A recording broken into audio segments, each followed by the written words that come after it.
Assalamualaikum warahmatullahi wabarakatuh. Nah, sebelum kita melakukan observasi, pastinya kita harus melakukan persiapan terlebih dahulu. Kali ini saya akan beritahu apa aja sih persiapan ketika kita untuk melakukan observasi.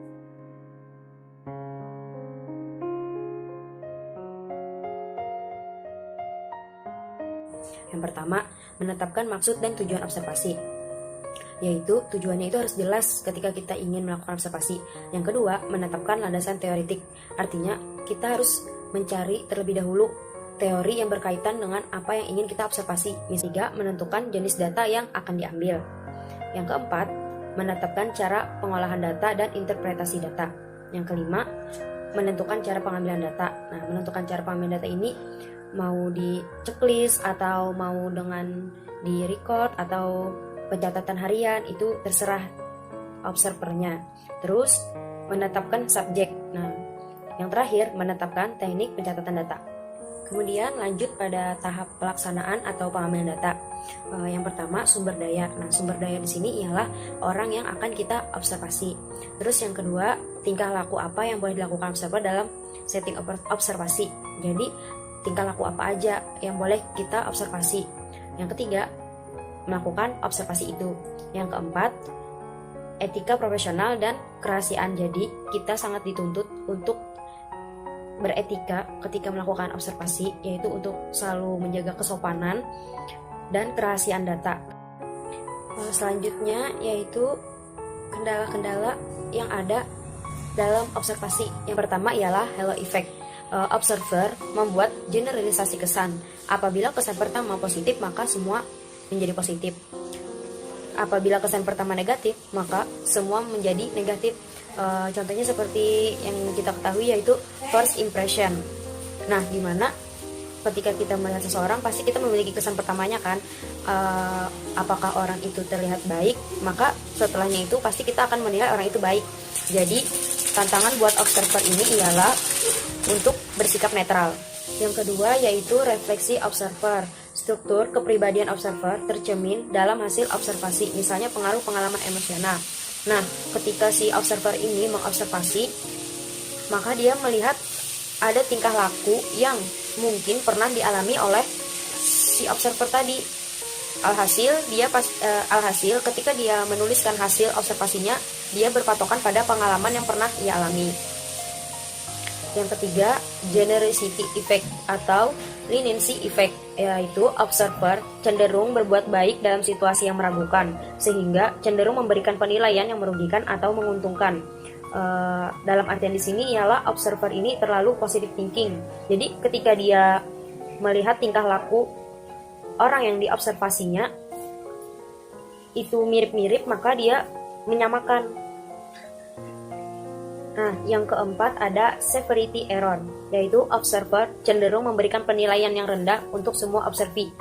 Jadi observernya ini terlalu bahasa sekarang itu baperan. Nah, jadi ketika dia mengobservasi, apa yang dia lihat itu selalu negatif, yaitu balik lagi ke kesan pertama tadi. Nah, ketika kita menilai seseorang itu positif, maka otomatis kita melihat orang itu selalu baik. Ketika kita melihat orang itu negatif, maka hasil yang kita dapatkan juga kurang bagus. Selanjutnya ada central tendency error, yaitu kecenderungan observer untuk memberikan penilaian di daerah rata-rata.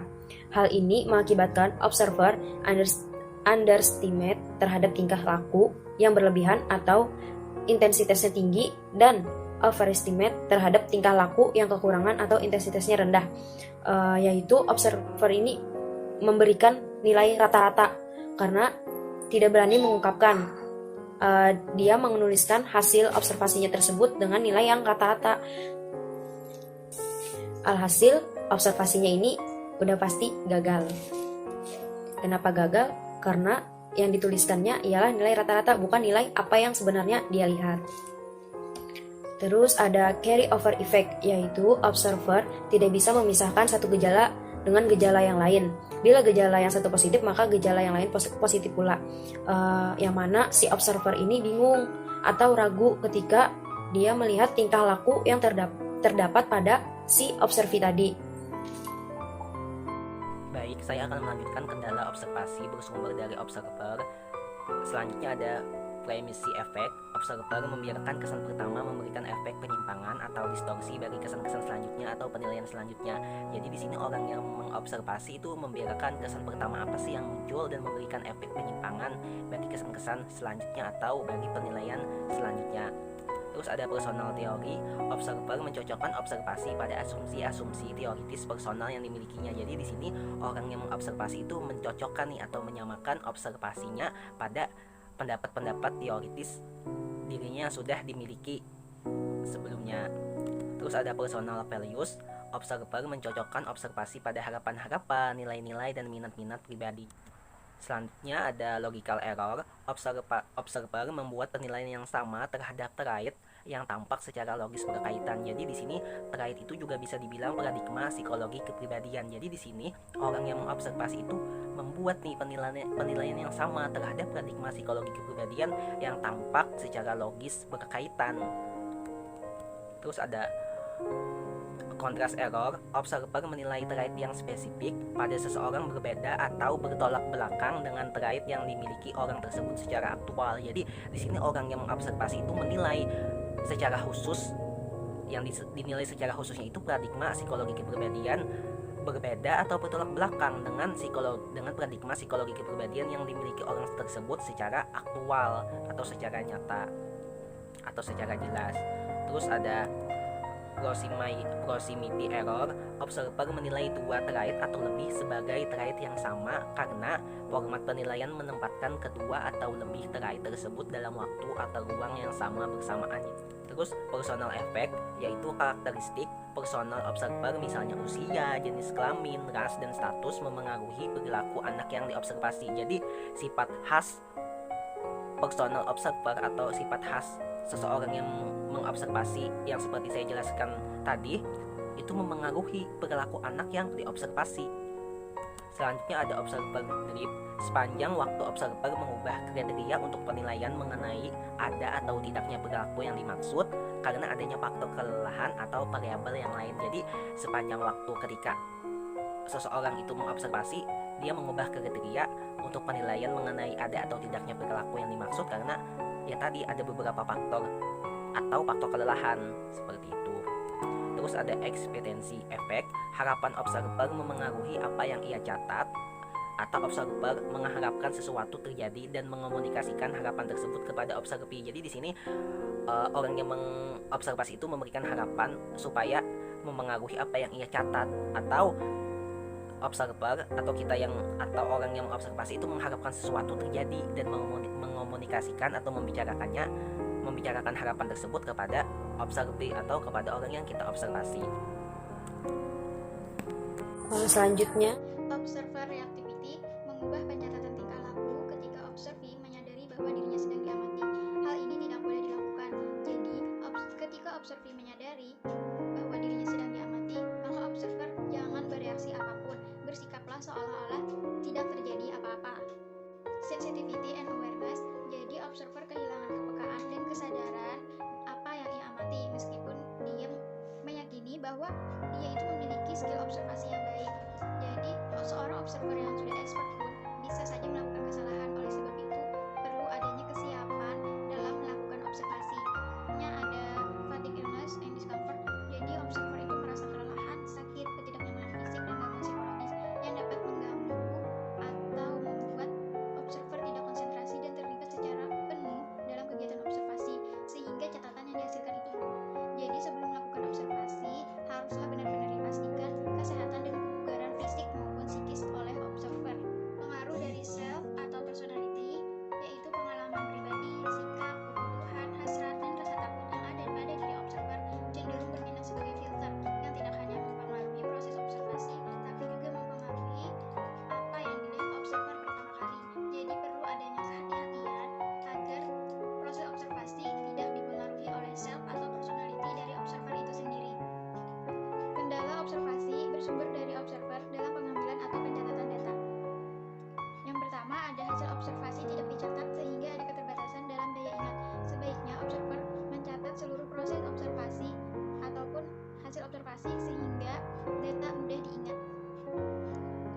ada perhatian observer tidak sepenuhnya kepada observee, atau observer tidak fokus kepada observee.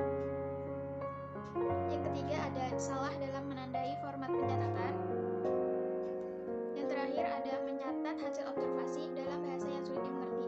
Sebaiknya observer mencatat hasil observasi dengan bahasa yang mudah dipahami dan mudah dimengerti, sehingga tidak terjadi kesulitan.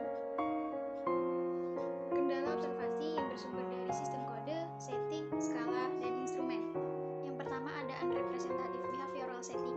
Observer hanya mengambil satu setting atau satu periode, sehingga menyebabkan kegagalan dalam pengambilan sampel tingkah laku yang representatif atau perilaku yang mewakili secara memadai.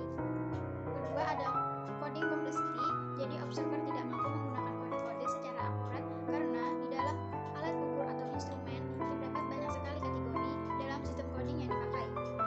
Yang kedua, banyak sekali kategori-kategori yang harus diskor dalam setiap pengamatan yang dilakukan.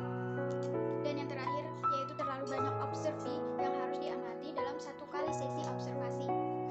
Yang ketiga ada influence of extraneous cues, jadi variabel tertentu memberikan pengaruh terhadap observer, misalnya peristiwa tertentu yang terjadi di lingkungan, sehingga mempengaruhi dalam pemberian skor tingkah laku terhadap tingkah laku yang sebenarnya tidaklah terjadi.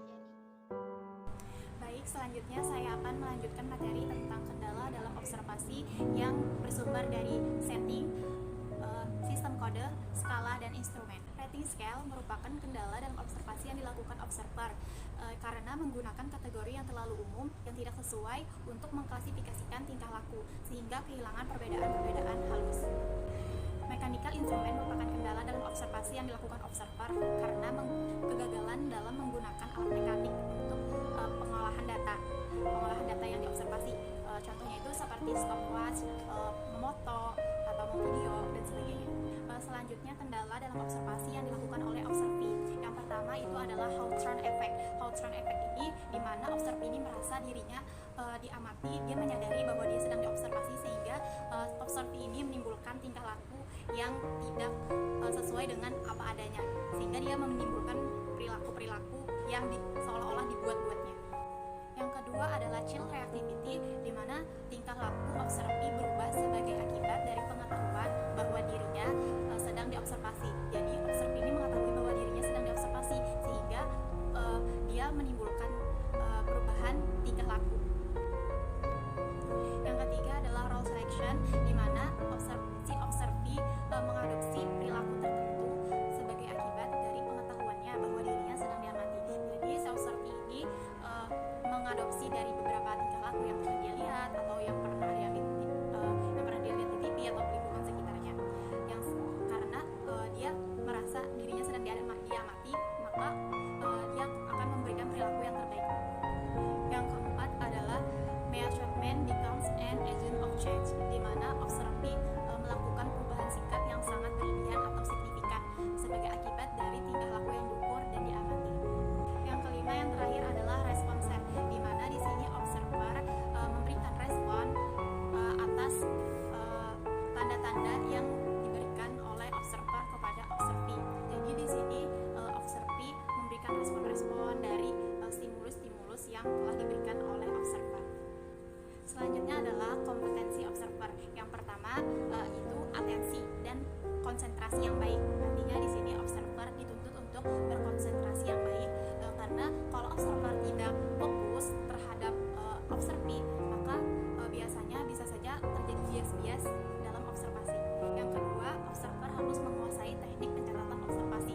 Jadi sebelum observasi, observer ini harus menentukan dulu dia ingin menggunakan teknik yang seperti apa dalam pengumpulan datanya, dan dia mengetahui secara jelas apa-apa saja teknik-tekniknya, sehingga dia mudah untuk aplikasiannya nanti di lapangan. Yang ketiga adalah sensitivitas, ketajaman, dan kemampuan persepsi. Berarti di sini observer itu harus memiliki ketajaman dalam mengobservasi, sehingga dia mengetahui hal-hal yang dilakukan oleh observee. Yang keempat, observer di sini dapat mengatasi kelemahan-kelemahan yang bisa saja mungkin terjadi dalam proses berlangsungnya observasi. Jadi di antara kendala-kendala yang telah kami sebutkan sebelumnya, di situ terdapat beberapa kendala, sehingga di mana di sini observer dituntut meminimalisir kendala-kendala tersebut terjadi, sehingga kelemahan-kelemahan pada observasi itu dapat diatasi. Yang kelima, observer mempunyai kompetensi memiliki rasa ingin tahu dan minat yang besar untuk memahami perilaku tertentu yang muncul pada diri observee atau perilaku-perilaku yang tidak terduga yang muncul pada saat observasi. Dan yang terakhir, yang keenam adalah observer harus mempunyai kompetensi yaitu menguasai konsep-konsep psikologi untuk dapat membuat inferensi yang tepat. Artinya observer dapat menyimpulkan atau memaknakan